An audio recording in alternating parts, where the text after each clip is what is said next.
What's up, guys? It's Matt and Chris coming at you with another episode of the Guywire Podcast. Don't forget to go to our YouTube channel, link in bio, and check out some of the stuff that we have been uploading, including a new flex tape test video. And that was pretty. I was surprised by the outcome of that, actually. I was too. I'm going to leave it vague, so you guys go check out the video. Make sure to like and subscribe. Also, I'm going to post a link in our bio of our official merch store. We only have t-shirts, stickers, and butcher aprons for your cookouts, so you can get a head start on being the fashionable dad at the cookout next year with your Guywire butcher's apron for your cookouts. So, Chris, how have you been since the last time we talked? What's been going on with you? You know, it's same as always. My weeks are pretty mellow, and getting ready to take the daughter to the fair tomorrow. That should be an interesting adventure. Taking her and she's 14 and she's got a couple of friends that are about the same age that we're taking. So you had a good test run, I guess, with a larger group of her friends at Carowinds. Yeah, chaperoned a Carowinds trip for their 8th grade trip. Had to play combat medic, keeping these kids hydrated and from falling out. Yeah, that was the biggest challenge. It was a really hot day and they didn't want to drink water. So my daughter almost dropped out in line just trying to get into the park. Yeah, that's the thing. If you're going to drive on, you've got to drink water. Absolutely. You can't drink water and then not drive on, and then you can't drive on and not drink water. It's like the video that's going around that I think you sent me about fuck around and find out. Mm-hmm. The more you fuck around, the more you find out. Oh, yeah. They're directly proportional. Yeah, if you don't fuck around, you won't find out. So you have to kind of limit your fuckery to the degree that you want to find out. Mm-hmm. Mm-hmm. So I think that's good words to live by.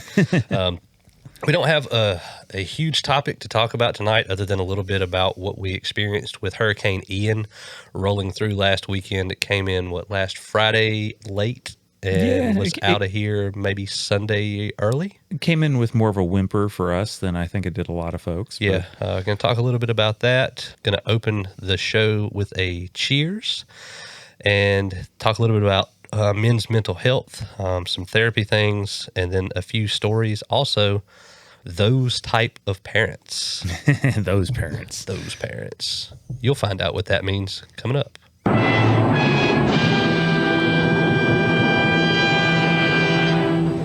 So I found this toast. Females in the audience are probably not going to like it. You've been forewarned. You can hit the 15-second forward thing now. It'll probably take about 15 seconds. So we've got a beer open here. So cheers, Chris. Cheers to pussy and gunpowder. Live by one, die by the other. Love the smell of both. Absolutely. I love it. So we got Halloween coming up. We do. It's rumor has it that's your favorite holiday. It is my favorite holiday. Today, when we are recording, is October 7th. Hulu has just released the Hellraiser remake of Clive Barker, one of the best to ever do it in horror, the horror genre. They've remade Hellraiser. A lot of people are up in arms because the actress playing the main character, Pinhead, is female instead of male. It was always in the first, I don't know how many of those things they made. I know there were at least 5.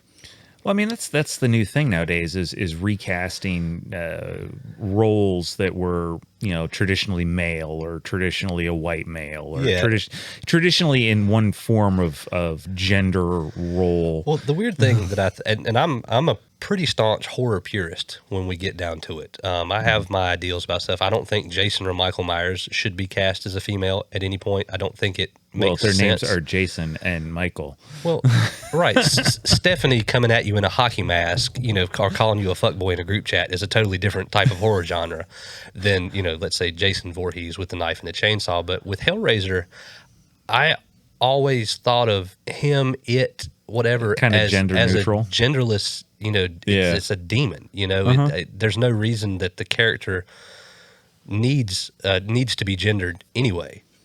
So I'm kind of against the whole pronoun movement. However, I think that in this case, it works. Hellraiser is a they them. It can be played by whoever, whatever. I mean, now Lassie wouldn't be a good Pinhead, right? It's going to leave Timmy in the well.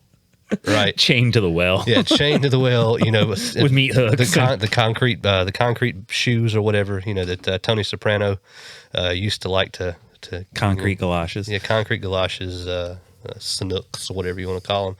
But I don't know if you saw, go to TikTok, tiktok.com/Guywire, I think, or just search Guywire on TikTok. We have an official TikTok page, or unofficial. I just kind of changed over my personal page and rearranged some video stuff to, kind of promote the channel and the podcast. But I have one on there that kind of blew up a little bit where, oh, really? Yeah. Some guy, I did a stitch, and some guy was like, I was at this hotel and they had this room. It was like an outdoor persons themed room.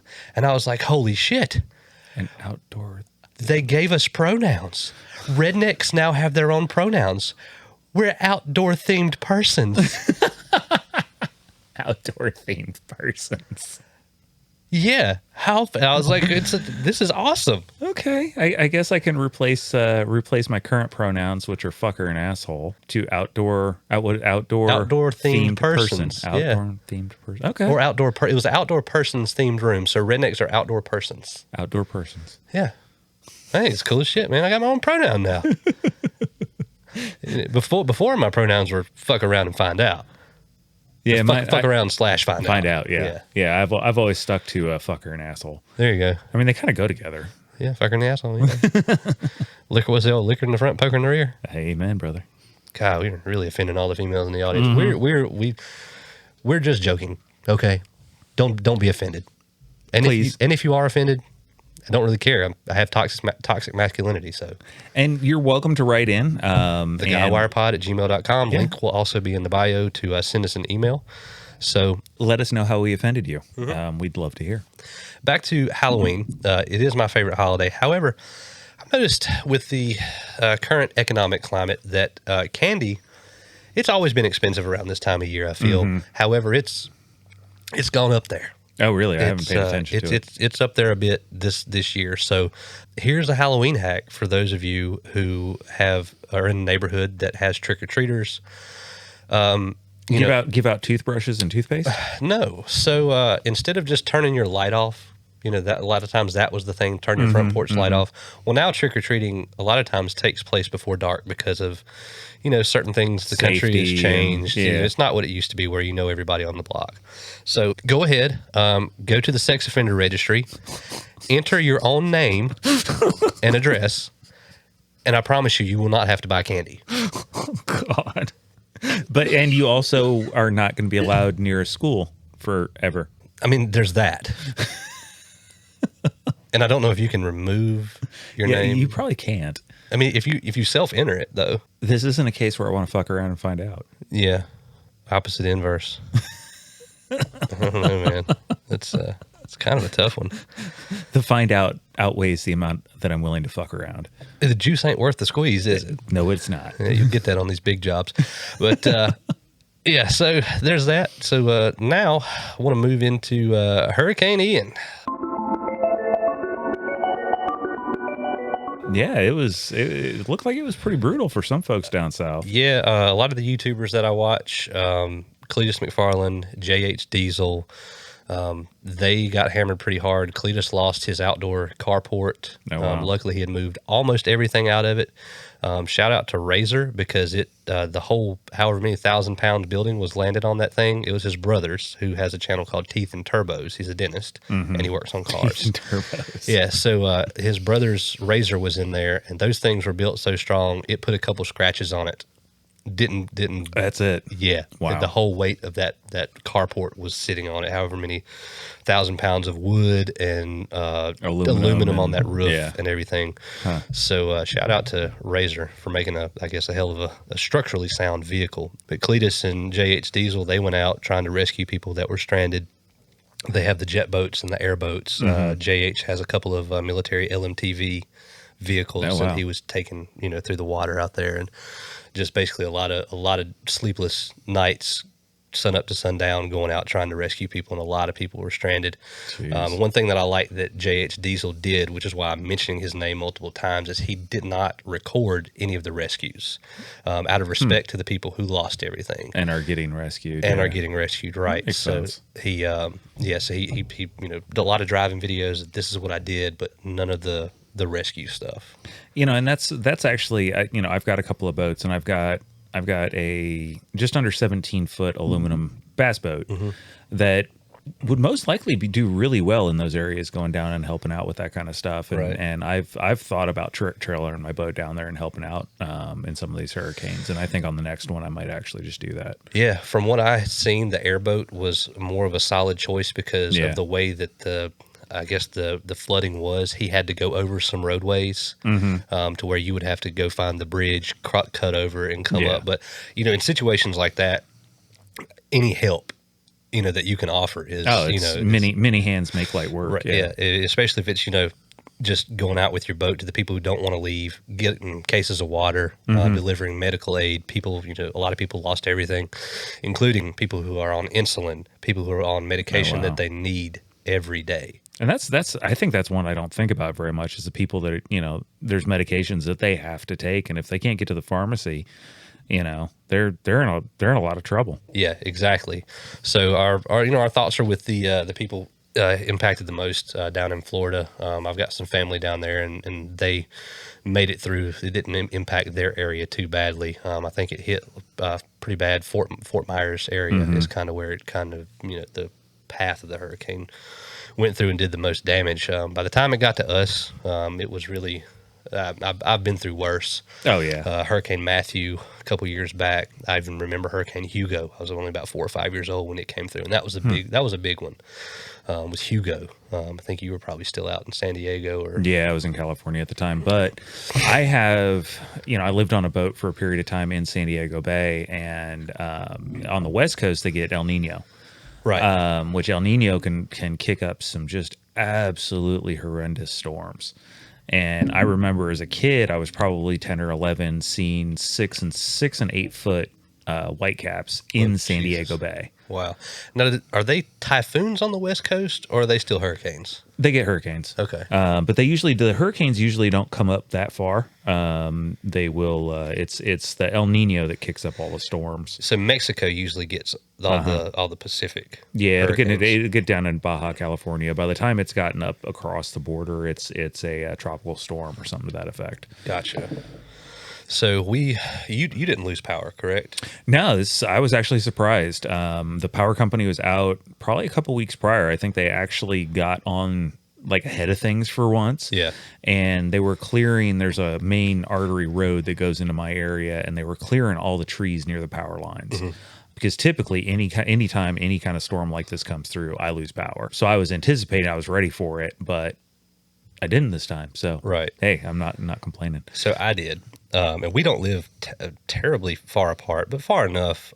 However, a lot of the people around me still had power, That's so weird. but this little block that I'm on did not. And I'm looking at the Duke Power outage map, and it almost didn't make sense. no, it never It's does. like little clusters everywhere out of power, but we lost power here for about 24 hours. My parents are up about 40 minutes away in the mountains, and they lost power for pretty much the whole weekend. It was about 48 hours that they were without power. Lost everything in their refrigerator and their freezer. No, wow.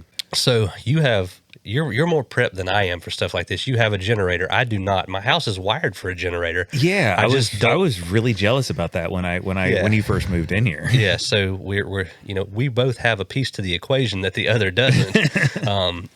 Your house not being wired, and mine being, but I don't have the generator and you do. So hopefully that'll be the next somewhat major purchase for the house here, will be getting a generator, because Wifey Sauce's anxiety worrying about how everything was going to keep in the refrigerator and all that was pretty high. So plus the girl had to be on her tablet, and it lost charge at one point. And you didn't have internet. Didn't have internet, and me, I was cool. I built a fire and had a book and Chill out, yeah. some bourbon. All right, this is what I'm used to. I used to go do this for recreation. Used to go out in the woods and build a fire and have some bourbon and some beer and be quiet. maybe shoot some guns, but, with all my buddies and stuff, but that's stuff I enjoy doing. Then I get to getting around these city folk, Do you have any tips or tricks for hurricane prep or when the power goes out or anything like that for us? I can say just from the experience of having I was very fortunate. I inherited a generator from my mother when she passed, and her and I'd done a bunch of research. She had some medical issues that if she lost power, she was on oxygen and everything else. She had to have power. So we went and found it's a really heavy duty generator. I couldn't tell you the specs on it or anything like that. But it is what's called a dual fuel generator. It'll run on both gasoline and propane. And I keep propane It'll tanks. run on what? Propane and propane accessories. There you go. No, I keep a couple of propane tanks. I actually keep 3 on hand. Main reason being is the shelf life for propane for storage is significantly longer than gasoline. Gas you get out of the gas pump, if you let it sit in a gas can for more than a couple of months, you're just going to screw up your generator. So the propane is there. I can keep that on standby whenever there's a power outage. I just fire it right up. Obviously, I'm not wired up like you are. That is one thing. You can actually have an electrician come in, set up a bridge between your generator and your circuit breaker in the house with a switch to where you can turn all the power coming from the grid, coming from the power company. You can turn that off and it'll run on the generator, because you want to make sure that if you're running your generator, You're not backfeeding the grid. Exactly. You're not backfeeding the grid, because you're probably going to electrocute some poor lineman. Which, a couple comments on that. Propane, when you get your tank from Walmart or the convenience store or whatever, Home Depot, you're wasting money. They don't fill those things to the capacity that they're capable of. Really? You want to take it to like your Quality Oil or wherever the suppliers of the big propane tanks that are for your whole house. They'll fill those things up for capacity for about the same price as you're doing your swap out for. Okay, that's good to know. So go get your Blue Rhino, the most popular one. Go get that tank. Find your local gas company. Back in Madison, where I'm from, it was Kellum Oil. They never did me wrong. I would take it in there, and I think we were out at the local stores one time, and I went down there. I was like, "Can y'all fill this up?" He's like, "Oh yeah," and he was explaining to me. He's like, "You always want to bring it to us because I'm charging you at the time it was $13 to fill this tank up," and he's like, "This is going to last you about 2 to 3 times longer than if you were to keep swapping them out at the store, because that's where they get you is they don't fill them to capacity. They reduce the capacity, and they say it's because of hazmat safety and transport. Sure, yeah. There's a regulation on everything for the reason, right? Reasons. Because reasons. Yeah. So there's that hack there, and then solar companies are these solar panels. What I've found out is that, yes, even though some of these systems have batteries, a lot of them, the most popular ones, have very small capacity batteries that will wear down. What you're doing is you're supplying the grid with energy, and then the power company is crediting that back to your bill. To offset your bill. Offset it. But you're still running some off shady the grid. stuff going on there. Some guys have gotten into looking at their bills and how much they're putting back into the grid, and the power companies are not crediting them the full amount of what they're putting back into the grid. Oh, of course not. So solar, yay, it works. It's our savior, right? No. Now, what about, and I've seen a lot of, and maybe, I don't know if you have any experience with these or any thoughts on them, but I've seen a lot of these, like Anchor makes one, where there's these huge battery banks. Right. And you can plug like 4 or 5 things into them, and they're supposed to be able to power like a refrigerator for like 3 or 4 days. Right. Have you ever had any experience with those? Or I don't. done any research? A lady at work, we had our Monday meeting, and I was kind of telling her, she's like, how's everybody's weekend, whatever. I was like, well, mine was interesting. We didn't have power for 24 hours, and she was like, oh yeah, after the last snow or something, I went out and bought, one of those that you were talking about, those large capacity. It's like a big lithium battery. It's a big backup cell phone battery. Basically. She said she went and bought one of those. I don't think she's ever had to use it. So that's one thing that kind of worries me with that, too, is like you have to charge it. You have to keep it charged. They will drain. Oh yeah, just sitting Batteries, there not being used, yeah, it'll deplete. batteries deplete. Okay, so you have to remember to keep a charge on the thing, Hmm. right? I mean, we do have foresight of certain disasters and stuff, but I mean, your power can go out anytime. Oh yeah. So I don't know how much faith I place in those. Yeah, I think they'd be good for like camping or truck camping or something Yeah. like that. But as far as like an emergency backup, I don't see it as that viable. Yeah, it could make things a little bit easier for you. It'd be a Yeah. good to go along with a generator. Hmm. One thing I want to throw in about generators, and it's something I did a lot of research on, properly setting up your generator to replace your power in a storm, in a power outage, anything like that. One of the big mistakes a lot of people make is they try to run their whole house off of just one simple standard orange extension cord. You really need to go in. You need to go and buy a heavy duty, heavy gauged extension cable that is going to handle the amperage, because you're going to be trying to run your refrigerator or a freezer and lights and maybe the TV and your Wi-Fi and all this other stuff off one cable. Make sure it's heavy duty and run things off of there. Well, I've had a regular outdoor type extension cord, one of the orange ones that everybody has seen. Thought it was pretty standard, equipment. I had ran, some outdoor lights with it, my leaf blower, just random outdoor equipment that, it's designed for. Mm-hmm.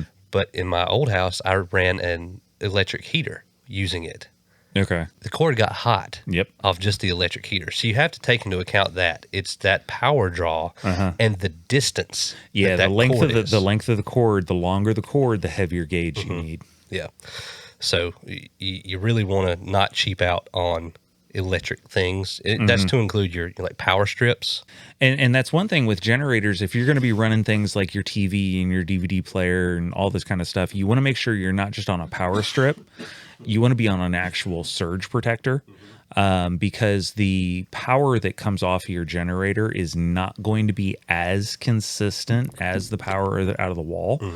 So you do have the potential of damaging some of your electronic equipment if you're running it, if you're not running through a good quality surge protector. The power out of the generator is a non-regulated militia, if you will. Gotta watch out for those. It doesn't really follow the Second Amendment of electronics. Moving back into the prep for power outages, natural disasters, or whatever. Our power was out for about 24 hours. Wifey saw us, was freaking out because she thought we had lost all the food in the refrigerator because she Googled it, and Google says 4 hours and your food is done. Yeah, So- and it's different amounts of time for different things, and Right. yeah, milk and poultry and blah blah blah. So our appliances are pretty damn new. The refrigerator down here doesn't have much in it other than beverages. The freezer kept it closed. The ice never melted in either of the freezers. And I took the butter out, and the butter was still hard. Like the butter hadn't softened. I took my meat thermometer and temped out some of the condiments, the mayonnaise, since it has eggs in it. And it was less than 40 degrees after 24 hours. So I'm telling her. And mayonnaise is mostly oil anyway, so it really takes a lot for that stuff to actually go bad. Right. So that being said, I temped out things in different areas in the refrigerator, less than 40 degrees. And I'm like, girl, the stuff's We're fine. good. The food is fine. Yeah. That being said, my parents lost everything. They have fairly new appliances, but they were without power for 48 hours. Now, one trick that I had forgotten about growing up that my grandmother would do is put everything in the washing machine and then fill the washing machine with ice around the food. Okay. That way, when you take everything out and some of the ice is melted, you just run a hot cycle on the washing machine. It senses the water level, it won't overflow, and then it drains all of the water out of the washing machine. Yeah. That's not the one I've always used, and I keep these in my freezer all the time, is I'll take a couple of water bottles that I've already used and drank the water, refill them and close them back up and put them in the freezer. And you got to leave like maybe just an inch, don't fill them up all the way. Leave a little room for the ice is going to expand. But I leave 4 or 5 of those in the freezer at all times so that if I do lose power, I can take a couple of those, toss them in the fridge real quick. That's going to help keep the temperature, and also it's going to keep the temperature in the freezer better because those are essentially ice blocks. Right. And this is for, power outages when it's above freezing outside. When it snows, you don't really worry about anything because you can either just go take your stuff out and put it in the snow on your deck, I've actually done that. or your 2 vegetable drawers, your your crispers in the bottom of the refrigerator. Take the vegetables out of that, fill those up with snow. As they melt, just pour them out and put more snow in them, and it'll keep your stuff cold. Now, a couple things. One, there's a few things I keep on hand just for power yes. outages. Disclaimer: Yeah. don't use the yellow snow. Oh yeah, don't you go where the Huskies go. Don't you eat that yellow snow. Thank you, Frank Zappa. Man, you're a poet and don't know it because your feet are long, fellas. I'm only a 10 and a half. Yeah, you'll get that on these big jobs. But what were you saying about old Frank Zappa? Oh wait, there? we were talking about shoe size. Yeah, Oh yeah. yeah. Wait, never mind. All right. You know what to say about guys with big feet? Big socks and big shoes. Yeah, exactly. But no, a couple things I always keep on hand. The Catholic candles you see at the grocery store, they've got the Virgin Mary and all that on there, and they're 24-hour candles. You can get them white Jesus, you can get them black Jesus, whatever you believe in. You can get Jesus in all colors. They even have them with just nothing on them, but that's always ones I think about is the ones with the Catholic imagery on them. But those will burn for about 24 hours. Really? So number one, keep one of those in your vehicle at all times. If you ever get stranded in the winter, they will put off enough warmth in the vehicle to help you keep from freezing to death for 24 hours. To add to that, keep a terracotta pot with it. Because it'll retain some of that heat and radiate The it. terracotta is very good. You can even use the little tea candles. Put those under a upside down terracotta pot. You want to have something that lifts it off of it. That way it can get more air underneath it. Yeah, a little bit of space. But it will radiate heat. I used that trick in my bedroom as a kid. I lived out in the country and the power would go out, and that thing would keep my bedroom at a solid like 65 degrees. I know that's chilly, but when it's 20 to 30 something outside, it's a better alternative. Absolutely. Also, additionally, keeping a couple of 55-gallon trash bags, the big heavy-duty industrial strength trash bags. Okay. Keep those in the bathroom. Just throw them under the sink in the bathroom. If there's a situation where they're warning that we might be out of water for a period of time, filling a couple of those up in the bathtub and tying them off. That's 55 gallons of water. I've just always filled the bathtub up. You can do that too. It depends on how clean your bathtub is. You might want to boil the water before you use it, but in the 55 it's potable at that point. You can drink it right out of the 55-gallon bag. The rule to keep in mind, the rule of thumb is a gallon of water per person per day is what we need to consume. And that includes things like brushing teeth, cooking food, drinking water, all that kind of stuff. But on average, a gallon of water per day. And generally, city water, you're okay. Even if you don't have power, your city water will, in most cases, work. You might just have to boil it first. But if you're on a well, you're generally not going to be able to have water or flush your toilet. Once that pressure tank in your water system loses its pressure, you're not going to have water. So we've always filled up the bathtub, not really for drinking water, because we've just flushing the toilet. For taking a 5-gallon bucket and flushing the toilet. And this may be news to some of you. If you take a 5-gallon bucket, fill it up with water, and pour it on top of your non-potable toilet water, in the bowl, it will flush the toilet. Yep. Yeah, there's no magic that makes toilets work. It's just gravity. Yeah, that's all it is. You're putting water on top of water and moving other water out. Yep. So yeah, just dumping a 5-gallon bucket in the bowl after you've used it will flush the toilet and remove the unwantedness. Yeah, and I recommend also having a seasoned cast iron pot or cast iron cooking skillet on hand. Because I'm lucky enough to have 2 fireplaces in my house, one on the basement level and one on the living level. And you can cook eggs, you can cook meat, you can cook anything on top of that fire in a cast iron skillet. You don't want to use your nice cookware because a lot of times they're not set up for the amount of heat that comes out of direct to fire. So get a cast iron skillet. Eggs can cook on top of a candle. That's true. Eggs are so low heat, but a Dutch oven is even a better option. You can throw meat, potatoes. You can make great stuff on just directly on top of a fire in a Dutch oven. Well, and at the time I lived in Southern California, and Southern California has had power outage problems. Kind of, they got their rolling blackouts, and they've had problems for a while. Well, there's even the thing where your smart outlets, the power company has access to those, whether you know it or not, and they can adjust your temperature in your house without you consenting to any of that. Yeah. But no, San Diego, actually all of Southern California, I think it was from the Nevada border all the way up into Central California down into Mexico. There was a power outage, and it was, I think it was almost 4 days. It's the longest power outage I've ever been through, and it's the biggest one. It was a huge chunk of of Southern California, and I ended up, we kept the freezer closed. We had several of the, I don't know if you've ever seen them. They're the one bag meals, the cook in 10 minutes on a skillet, the Bertolli. And Yeah. we had a whole bunch of those in the freezer. Well, I grabbed a skillet and I had me one back to my childhood here. I grabbed a skillet and I had, obviously we had no power. We had no gas because everything in our house was electric. I had a little Weber grill and I started fire in there and threw that on the grill, and I cooked a skillet meal right on the Weber grill. I think I ended up having to throw that skillet away because it wasn't a cast iron one at the time, but it worked. We got several meals out of it, and we were able to have a hot meal when there was no power. Yeah, in my younger, less experienced days, I tried Pyrex on the grill. Yeah, I tried Pyrex on the grill, shattered the Pyrex. Yeah, and that I don't thought work so I good. thought Pyrex was built for high heat or whatever, but it ain't built for grilling. No, it'll handle temperature changes better than regular glass will. Right. But yeah, you don't want to put it on fire. Yeah, so it shatters. So if you think that you're going to get by with a Pyrex just because you've used Pyrex in science class on top of a Bunsen burner, trust me, you're not. Get a cast iron, and you're going to spend $25 for a decent Lodge brand cast iron skillet. Mm-hmm.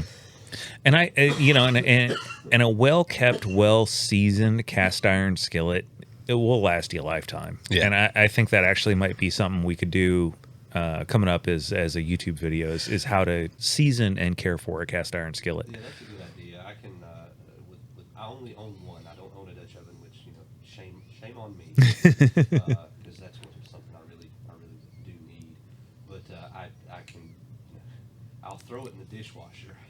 Eee. Yeah, I'll throw it in the dishwasher. I'll get all the seasoned, because it is a well seasoned pan. I've had this for a couple of years, and when I wash it with just hot water, and I grind some salt in it, and take a sponge and use that salt as the abrasive to clean off whatever's in that pan. But yeah, I can take it down to basically bare cast iron and show everybody how to season season pans. So yeah, look for that upcoming on our YouTube channel. And in the wintertime when you don't want to fire up the grill, the cast iron skillet is a very viable way to cook a steak as well. Oh man, this is some of the best indoor cooked steaks. Yeah. I used to do a London broil where I would sear it on the stovetop in a cast iron skillet, and it's the highest heat you possibly can do on the stovetop.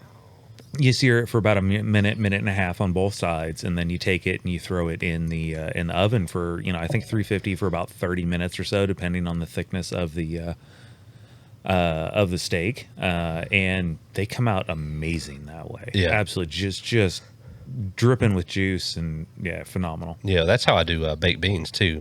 My baked beans are always in the cast iron skillet. I'll do them on the stovetop, bring them up to a boil or a simmer with all the spices and the sugars and everything that I add to the baked beans, and then it goes into a 400-degree oven to actually bake the beans. That's the thing a lot of people miss, is they're called baked beans for a reason. Because they're baked. Because they're baked. They're not just beans and sauce. Yeah. You don't open a can of Bushes and just heat it up. I mean, a lot of people do. You're wrong. Yeah, they're missing out on some of the best things in life, but I'm not saying that my way is better, but I'm better than you, and you know it. Yeah. So anyway, there's that. Before we move on to the next topic, do you have any other storm prep or any other? I'd say one thing I think we forget about the most, and it's something I've actually made a focus on recently, is our vehicle. We spend, most people spend anywhere from 8 to 15 hours a week, sometimes more, in their vehicles. If you're stranded, if you're in a natural disaster, if something happens and you have to get home, what do you have in your vehicle? What things in your vehicle can help you facilitate that? If you have to ditch your vehicle and walk home, what things in your vehicle can help you facilitate that? What's the weather conditions like in the area? Is it winter where you're at? Do you have an extra coat in your car to where if you get stuck somewhere and you've got to hoof it home, are you going to freeze to death on that walk, or are you going to actually have a coat that you can throw on in an emergency? So Or your Carhartts. You have your insulated Carhartts that you keep in your trunk, a blanket, a pillow Yeah. if you have to sleep in the car. So I've got a small shoulder bag that I keep with some basic essentials. There's a couple of like dehydrated meals. There's a couple bottles of water. There's some basic like something to start a fire if I had to. A change of socks. A change of underwear. It's a Ford, so more than likely it's going to catch on fire. Just saying. You're going to be warm. Oh yeah, you're definitely going to be warm. You're going to be stranded, but you're going to be warm. It's found on road dead, not found on road flaming. This is true. Just open the gas tank and stuff a rag in there. So. Yeah. But just thinking through that process of if I get stuck somewhere, if I have to get home and I can't use my vehicle, what do I have in my vehicle that can help facilitate me doing that successfully? Well, it almost goes back to Red Foreman's road rules. If you remember, there was an episode of That 70s Show where they were going to have a blizzard.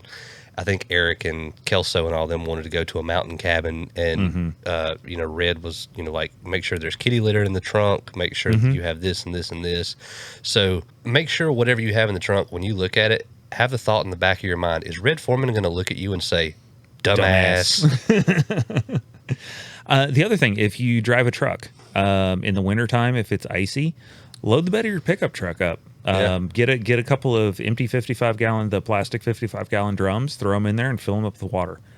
Or the 55-gallon trash bags, because they're going to freeze. That's going to be ice, and that's going to be water weight. Yep. That's over top of your, your axles, in the rear. Yeah, throw them in there, just give you a little extra traction. That goes back to that battery-powered jump box or a battery-powered generator thing that you were talking about, too. Do you know if any of those can be used as a jump box for the vehicle? Those specifically, I don't know, but they do make battery packs that are specifically for jumping. And there's some that you can actually plug into your cigarette lighter. You don't even have to get out of your vehicle. Yeah, when I worked at Advanced Auto Parts, we had to have one of those when we changed a battery. We would plug that in.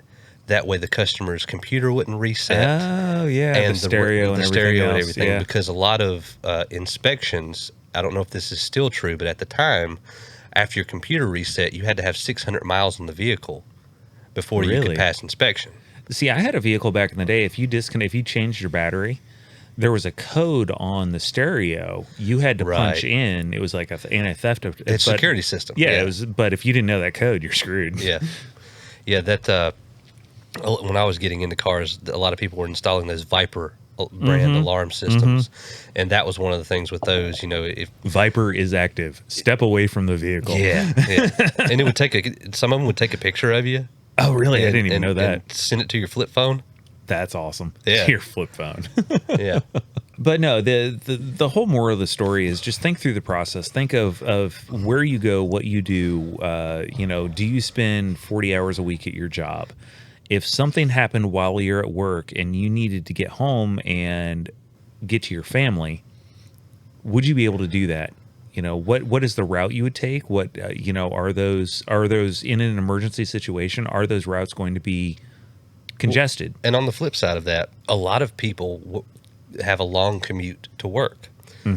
My father did the whole time I was growing up.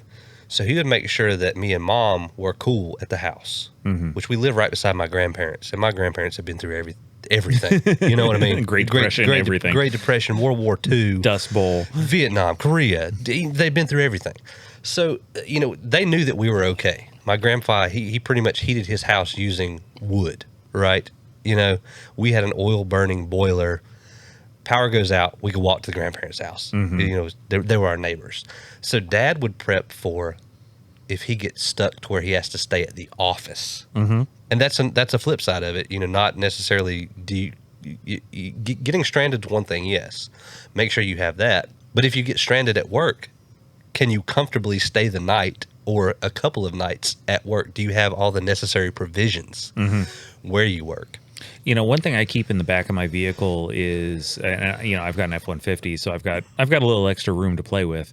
But I keep a queen-sized wool 100% real wool blanket. Okay. It can be USGI You mean surplus like issue. the one you're leaning on there? Yeah, pretty darn close. But a lot of people don't know that, keep a pair of wool socks in your vehicle. Multiple pairs of socks. Well, no, But specifically wool is- because wool is one of the only materials that will retain heat and body warmth while it's still wet. So if you're in a situation where you've gotten wet, you're cold, you can get hypothermia in 65-degree weather if you're wet, Right. and there's a breeze. But if you have a wool blanket, even if that wool blanket is wet, it will save your life. And there's an easy way to waterproof wool, and pretty much any other, fabric too. I use the spray-on aerosol. I think they call it Camp Dry or something like that. It's but made by Kiwi, the same ones that do the shoe polish. So this may be a poor man's version of this. You get the clear silicone, like in a caulk gun. Okay. 1 tube of that mixed with 5 gallons of water. Really? Yeah. I think you have to mix in like a spoonful of paint thinner with it. Okay, to help cut down to help the cut silicone. the silicone, but you want to make sure that the silicone and the water are well mixed. Put whatever you are waterproofing in that, then take it out, hang it on a clothesline, let it dry. It's going to coat it with a very thin, light coat of silicone. Yep. That's freaking brilliant. Yep. You can dip boots in it. I mean, Yeah. you can waterproof pretty much anything. Just use. And there's a couple guys out there on YouTube, and we might make a video of us doing this too. But you can take a bed sheet and make it into a camping tarp for a tent. If you waterproof it. If you waterproof it, yeah. So look for that video upcoming on our YouTube channel. That could be a fun one, yeah. Yeah. We'll figure out, maybe that's the title. Will it waterproof? I like that, actually. Cheese. Well, we can go for some like really porous stuff to like some normal stuff. We'll do the bed sheet and then we'll do cheesecloth. Well, and I say let's do a side-by-side comparison of the spray-on, like I have, and the homemade remedy versus what you have. Yeah. Thanks for letting us brainstorm, guys. we're just bringing you all kinds of content. If there's something you want to see us do on our YouTube channel, guy related. Yeah, don't ask us preferably- to braid Barbie's hair or some shit like that. Yeah. JR, we know you listen. Okay. I've seen your comment. It's funny. Don't ask us to do like stupid stuff or stuff that challenges our morals. Quit asking us to toss your salad is what he's trying to say. Yeah. And I don't want to hear us now, Kith. Okay, I get it. It's a Mike Tyson joke. Whatever. Like we're bros. Okay, but whatever. So, theguywirepod@gmail.com. Link in bio. Send us an email. Whatever content you want to see on our YouTube channel. Go check out our YouTube channel if you haven't, and please subscribe. We need 4 more subscribers, and we can start doing some more cool shit. And more cool merch too, because a rule of YouTube is you can't change your YouTube URL to a custom URL until you have 10 subscribers. So if there are 4 of you listening right now, right at this moment, if you are not subscribed to your YouTube channel, please go subscribe. You don't even have to watch the video. Just go like it and subscribe. Yeah, That's it. that's it. We're not asking much. And if you email me your username, the first 4 people that do this, I will send you a Guywire t-shirt and a sticker. I like that.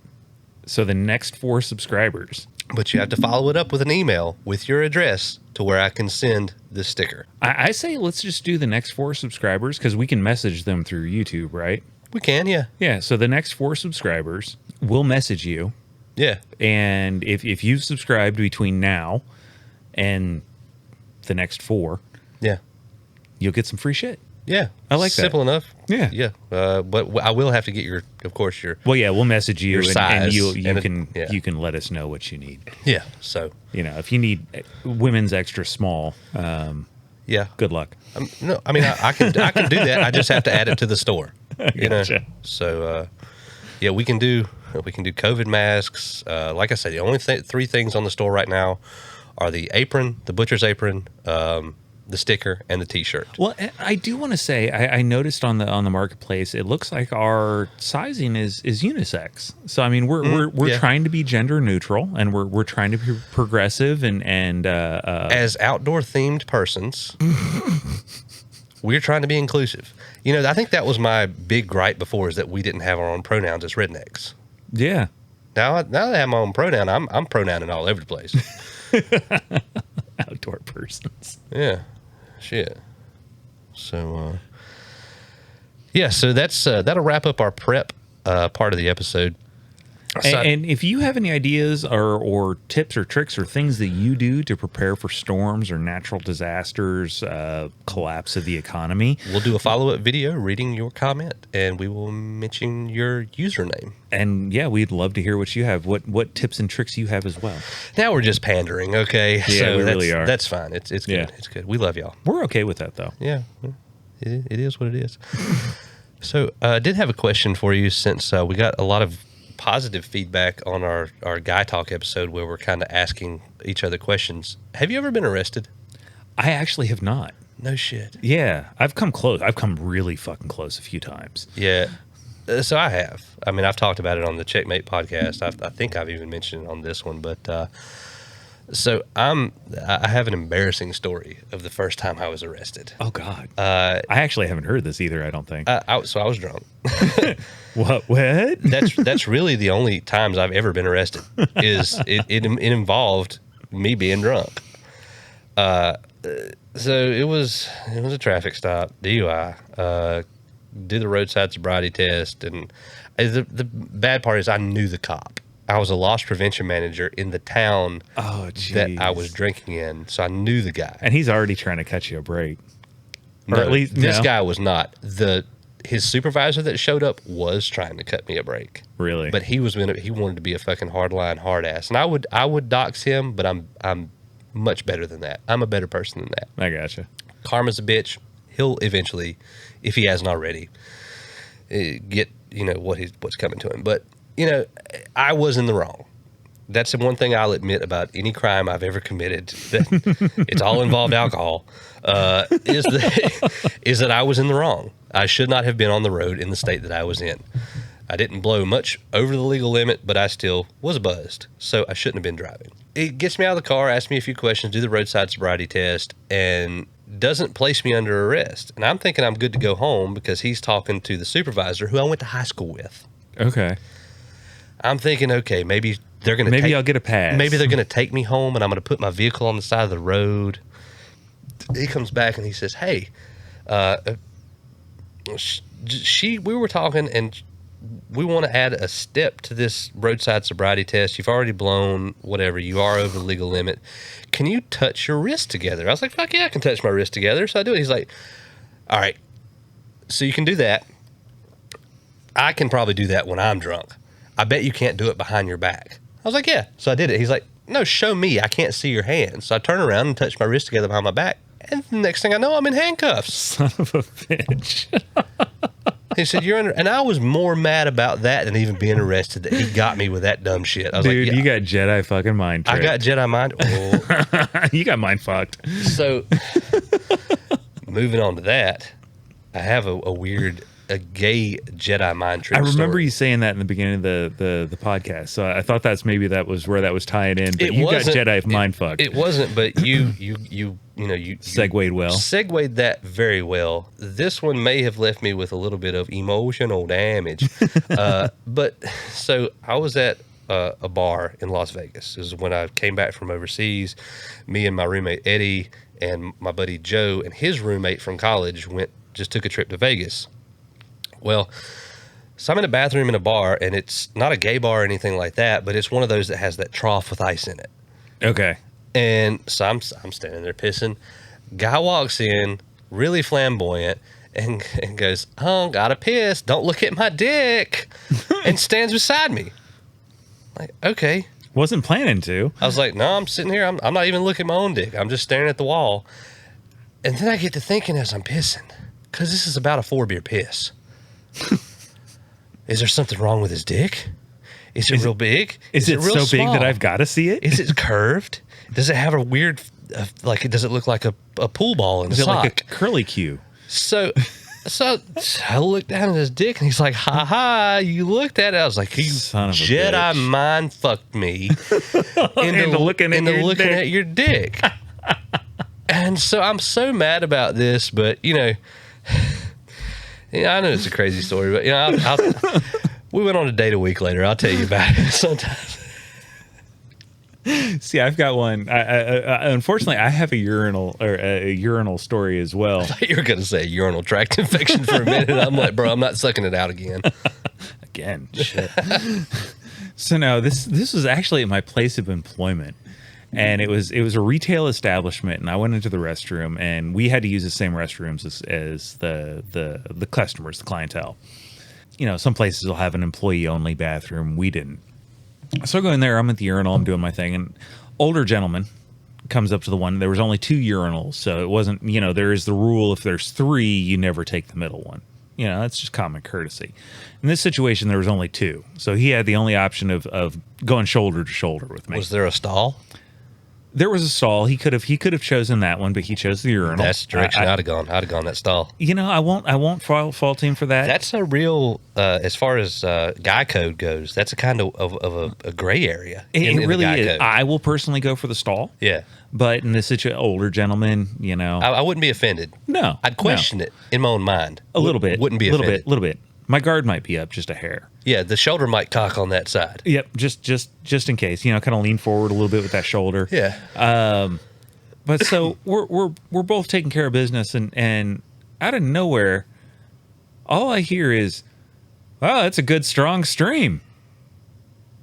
I remember when I could pee like that. Enjoy that while you can." And he left. His hearing aids were turned up way too high. I don't know. But it was the strangest, most awkward bathroom conversation I've ever had. You know, old men in bathrooms is always a weird thing. You never know what's going to happen when you're already there and an old man walks in, because the damnedest thing is when, God bless you, I know it's going to happen at some point to me, but the prostate trouble, when it's like, stream, nothing. Stream, nothing. Stream, nothing. And then it's the stream, nothing. And you're just over there like, he's fighting for his life to get this piss out. Oh, he is. Yeah, absolutely. You see, but I've had this theory about older men and Make beautiful lovers. That's a good song. It's a good country song. I'll take then that's older women. Older women. Yeah. Yes. Older women. Yeah. But no, so when you hit about, I think it's somewhere around 70, and God willing, I'll hit this stage. Somewhere around 70, we hit this point where we just really stopped giving a fuck. Like, truly stop giving a fuck. We don't care what people think. We don't care about their opinions about how we dress. If we hitch our pants all the way up to our nipples, we don't care. That's comfortable. Fuck you. We don't care. So at around 70, I call it the plane is going down theory. It's you're in an airplane. The pilot has announced that we are going down and to assume crash positions. At this point, everybody does whatever the fuck they want to do, because we're going to die anyways. I think men over 70 hit that point where they realize the plane is going down. The pilot has announced there is no exit strategy. And we're just going to do whatever the hell we want to do anyways. If I want to go out and piss in my front yard at 75 years old, I'm going to go out and piss in my front yard at 75 years old and wave to Ms. Myrtle as she's walking her dog down the street. Yeah. Did I go too far with that one? No. I completely agree, and I'm trying to almost psychologically break this one down. It's a lot.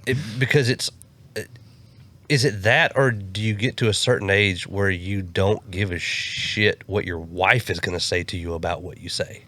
You know, because that's a good one for me, because I have a lot of thoughts, and I know that wifey sauce is going to bark at me. If I say it out loud. Or you've hit the point where your hearing is finally so bad, you just don't hear her anymore. That may be it. But, man, my grandpa, he was probably about 76 years old. And I'm helping him with a friend of my grandparents' yard sale. Okay. And I had some stuff to bring, like some toys and stuff that I was way too old for. Some electronics I think I didn't use anymore, and just some random stuff. And I think there was this fire truck that I had a $3 label on. And this Hispanic guy comes up and he's like, he has it. And he's like, can I, $1? $1? It was going to get donated. So I'm like, yeah, that's fine. My grandpa goes, no, you get $2 out of that. Smart grandpa. Yeah, he's like, that's what I would have said too. Yeah. but it comes finally, and he's like, "No, and the guy's Spanish like I'm bargaining with him. It's his. He says his." And so fine, he gets it for $1. I don't care, right? I got $1 more than I had. Sure. And my grandpa goes, "You ain't a Mexican. You a damn Jew." Holy shit. They had a laugh about it.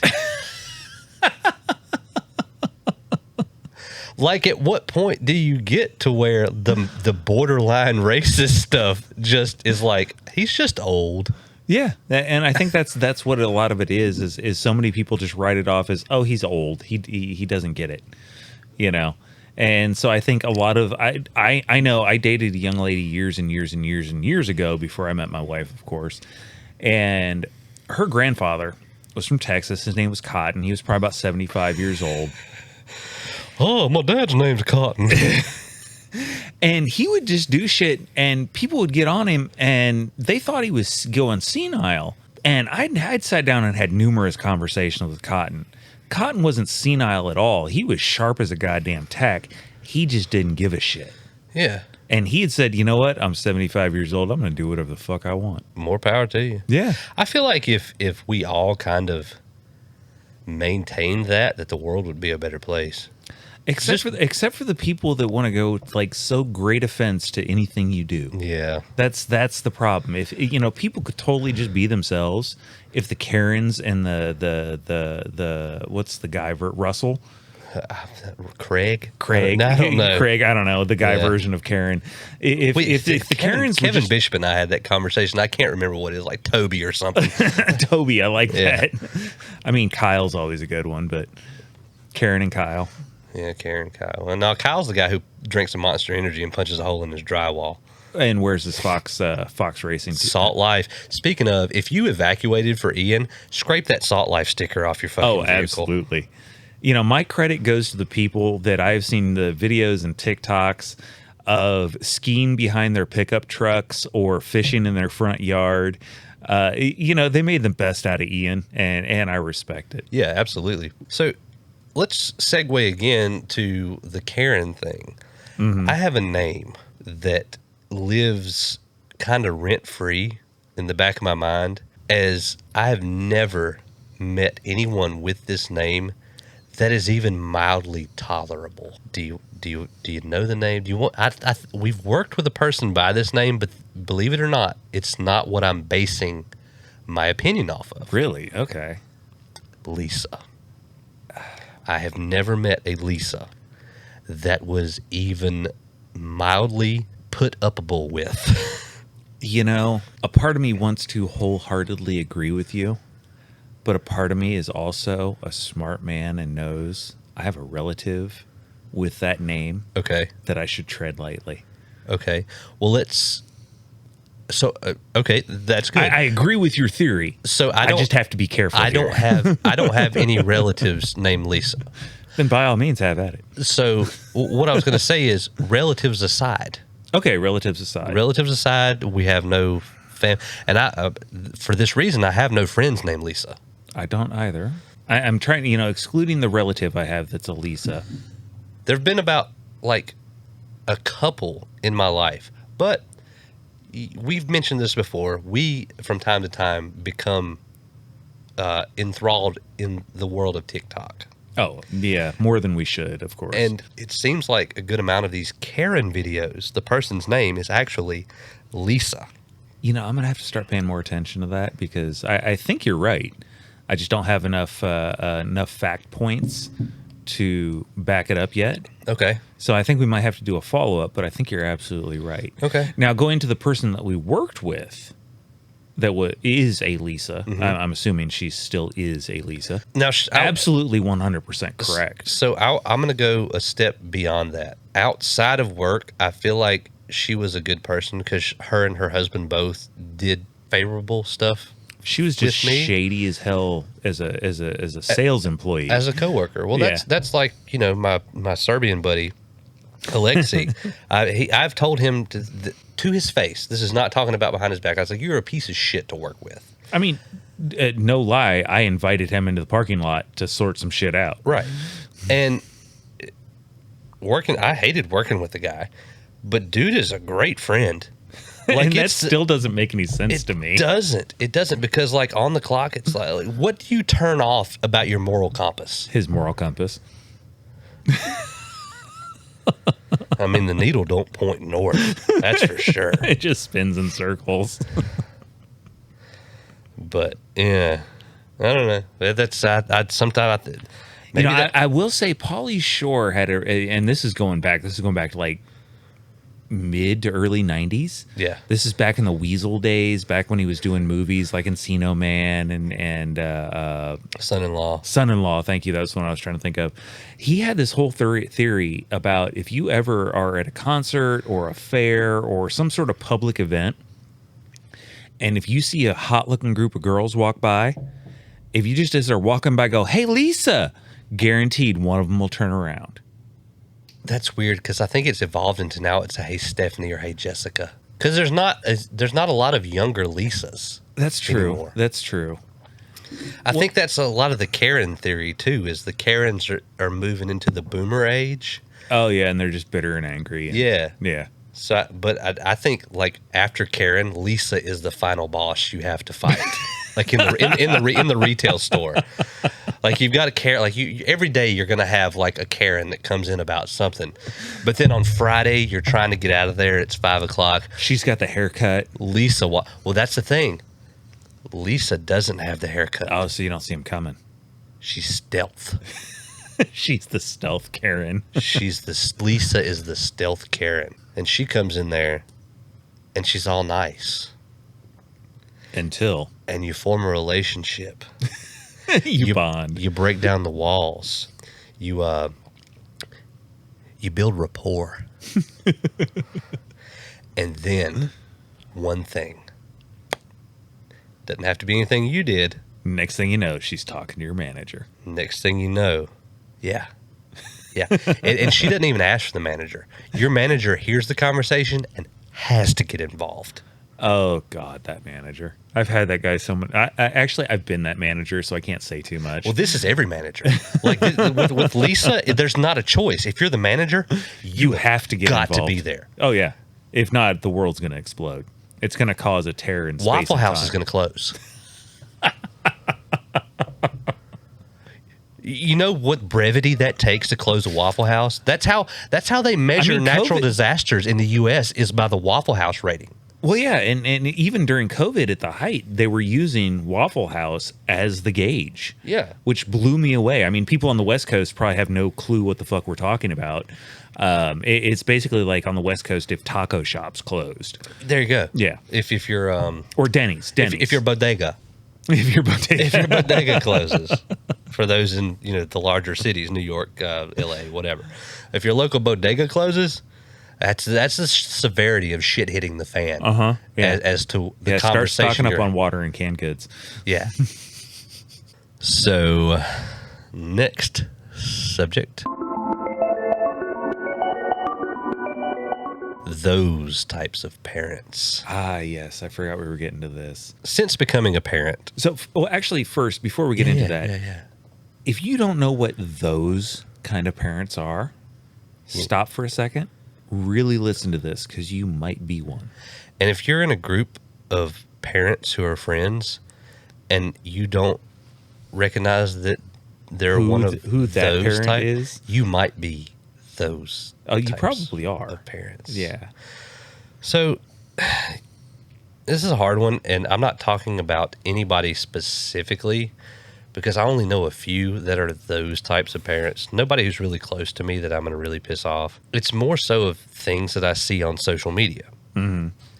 People I went to high school with or college with or whatever have turned into those types of parents. So since becoming a parent and now interacting with other parents, I found that I have an extreme disgust for the parents who base their entire personality in the sport that their kids play. Your kids' sports are not a personality trait.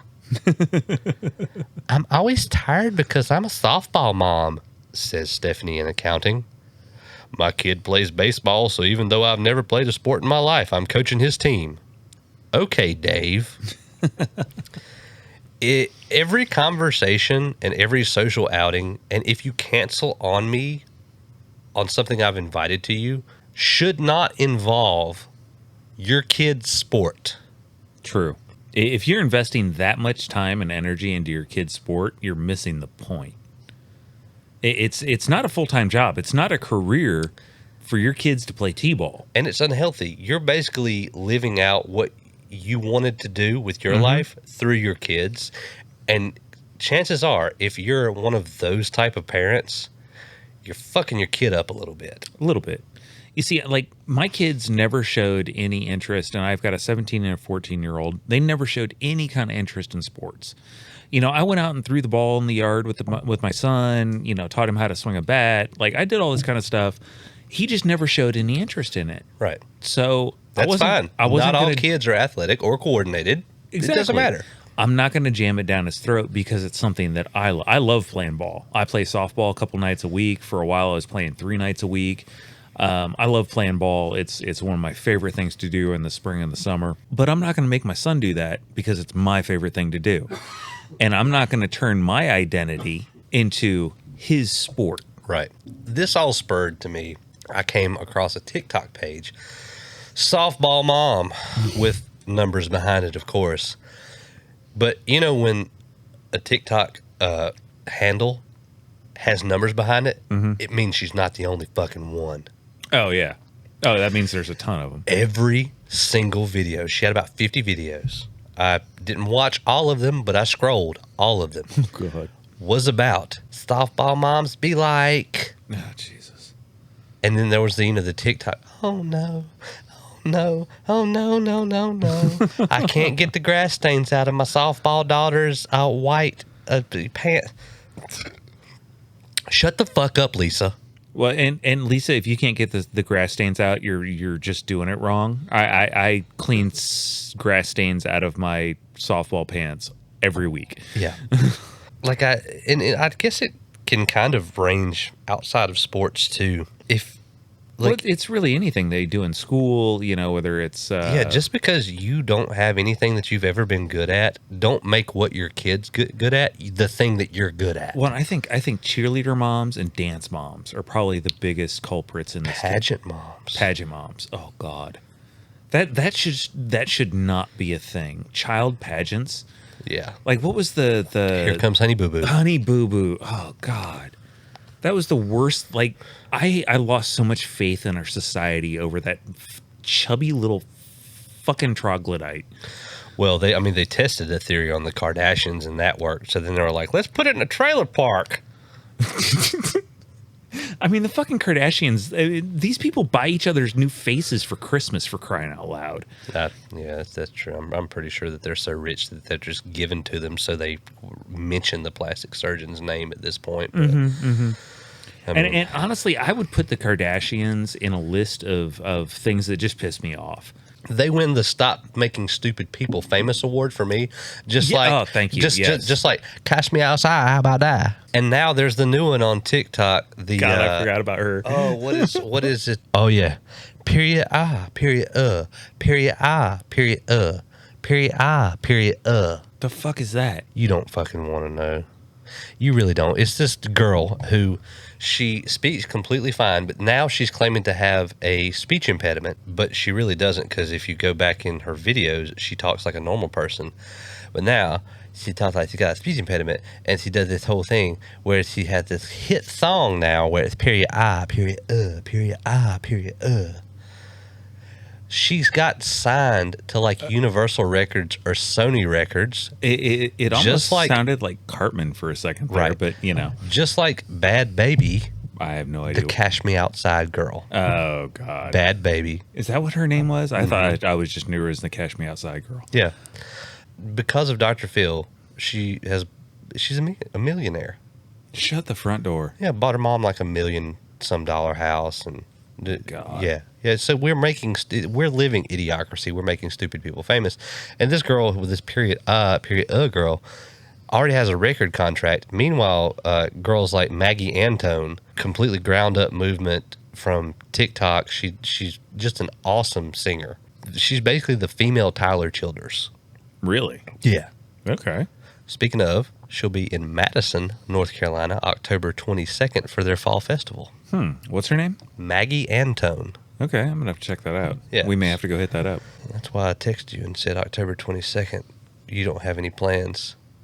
We're going. Okay. Yeah, you missed it. I know. Yeah, I don't pay attention.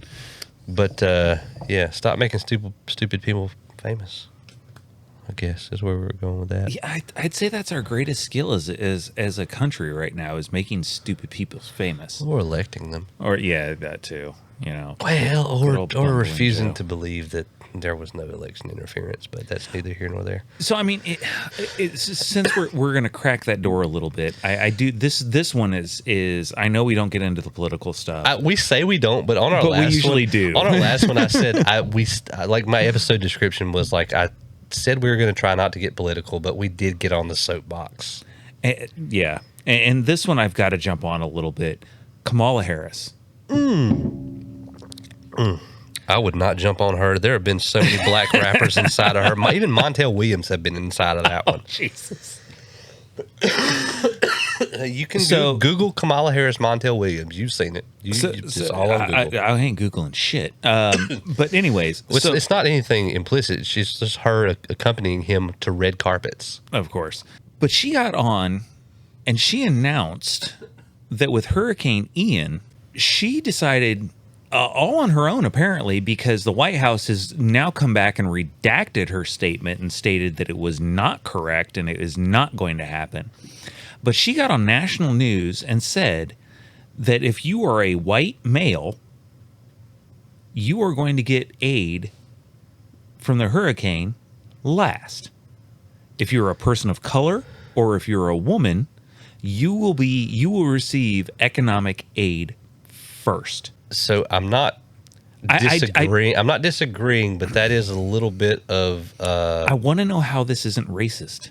Oh, it is. It's 100% racist. She said, we will be giving the aid to people of color and communities of a more diverse makeup or whatever before. Well, and she basically said that the poor communities are the communities of color. Yeah. So inherently, she was being racist towards the people she's supposedly trying to help at the same time. Well, I mean, how are you racist to two groups of people at the same time? Well, it's amazing to me, too, because you have, Joe Biden helped pass the crime bill. He said that, he didn't want his kids to go to school in a racial jungle. He was against busing. He's against all racial this. Jungle. That's an interesting choice of phrase. Well, it is, especially if he said, if you ain't black, you ain't voting for Joe Biden. But neither here nor there, man. Like, I'm white as fuck. Oh, yeah. But I ain't experienced no damn racism. I ain't experienced no racists. Nobody that hates black folks. Nobody that treats black folks different than white folks in my life. Okay? I've been around people that say the N-word. Mm-hmm. I get it. That's a racist thing to say. But in normal everyday life, they have not treated a black person any differently. That's true. Than a white person. That's true. And it goes to their upbringing. But I think to stand on a national pulpit, a world pulpit, actually, I mean, the entire world was watching her, and to say that white males are going to get financial aid from our federal government that we pay taxes into. Right. But here's the thing, too. Like, just yesterday, Biden announces that he's going to pardon everybody in prison for simple marijuana offenses. Him and Kamala are the ones that wrote the crime bill. They put him there. They put him there. Yep. And now, right before midterm elections, they want to throw this out there and try to win the vote. Biden could have done it when he was vice president. He was vice president for what? Was that about 8 years? Mm-hmm. Was that about 8 years? Yeah, give or take. Give or take. Yeah. Kamala Harris, while she was in whatever she was doing out in California, could have done that for the state of California. She was sucking Gavin Newsom's cock anyway. I mean, it's I don't know, man. So, but if you got an opinion on this, what do you think about Kamala Harris and what she said? If you think we're racist for saying this, I'd love to hear your opinion. I'd love to have that discussion. But I would like to talk to all of my N-words about this. And by that, I mean my neighbors. Because I consider everyone who listens to this a neighbor.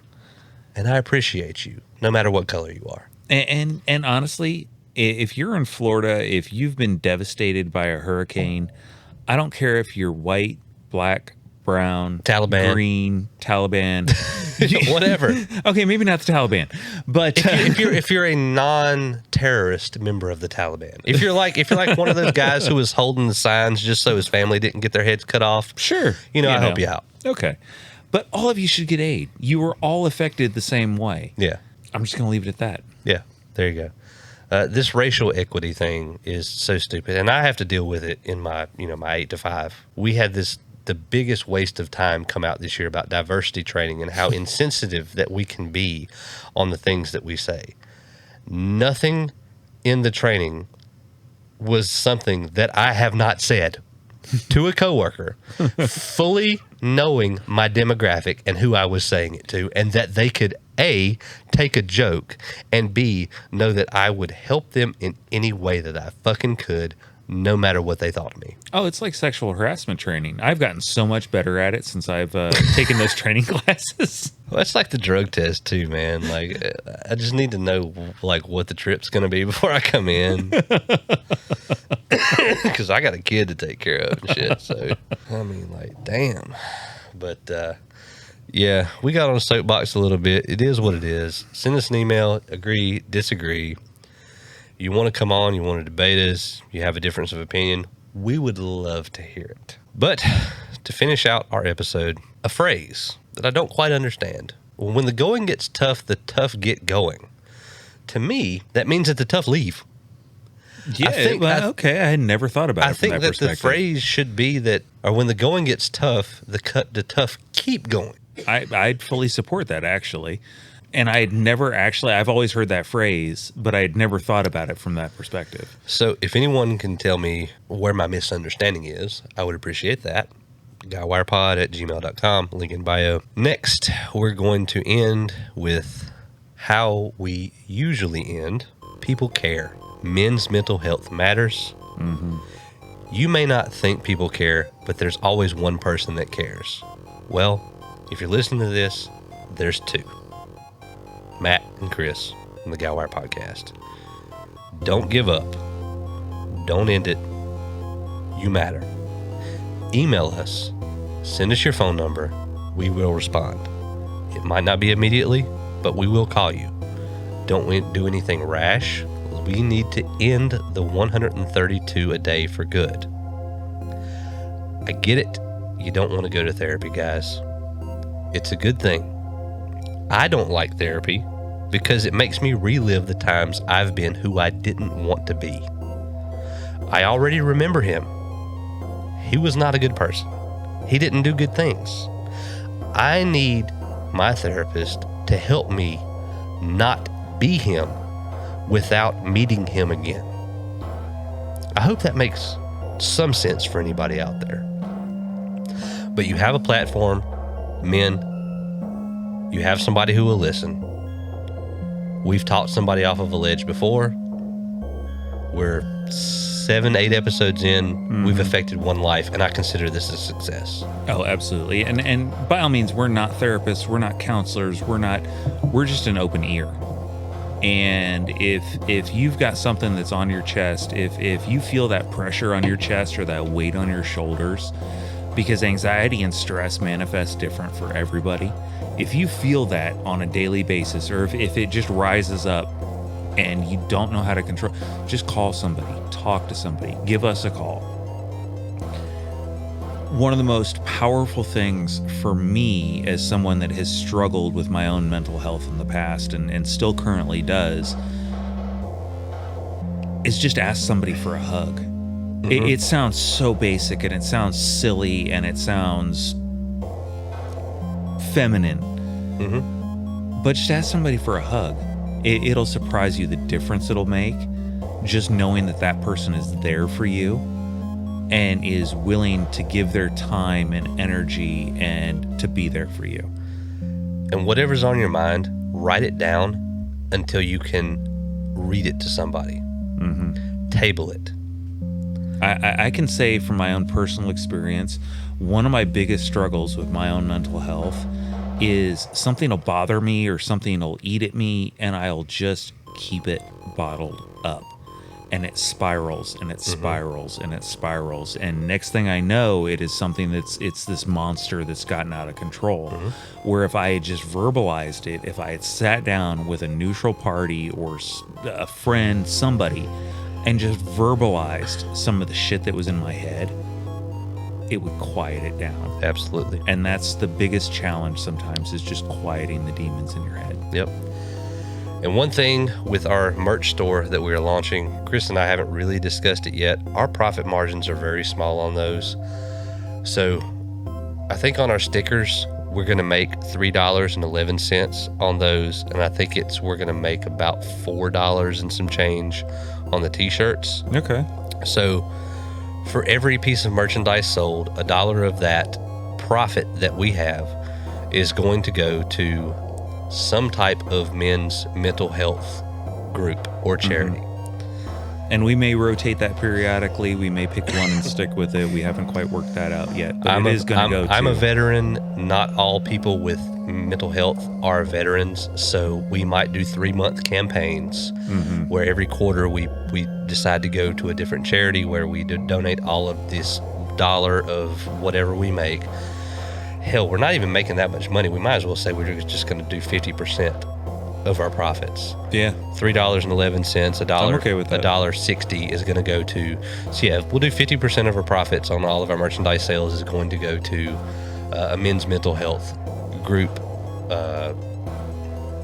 charity, whatever that may be. Wounded warriors. It could be. Exactly. Yeah. Something. Exactly. It's going to be something. We'll let you, if you order something, we'll let you know what charity your money's going to. We're going to send you, in your, as a thank you, it'll be an email. Thank you for ordering. This is the charity that your order is going to. So we appreciate you listening. As always, we are guys. We are sometimes toxic with our masculinity. We hope you enjoyed listening to us. And remember, folks, we make a lot of off-color jokes. We make a lot of very toxically masculine, anti-feminist jokes. They're just that. They're jokes. They're here to entertain. They're not to offend. And if you're offended, email us. That's why we put our own email in the comments. It goes directly to my cell phone. In my 8 to 5, I will see your email, and I'll try to respond. And at the end of the day, don't take it so seriously. It's Exactly. a podcast. Yeah, we're entertainers. I don't know about all that, but We try to be Yeah. entertaining. But, and as always, don't just be one of the guys. be that guy.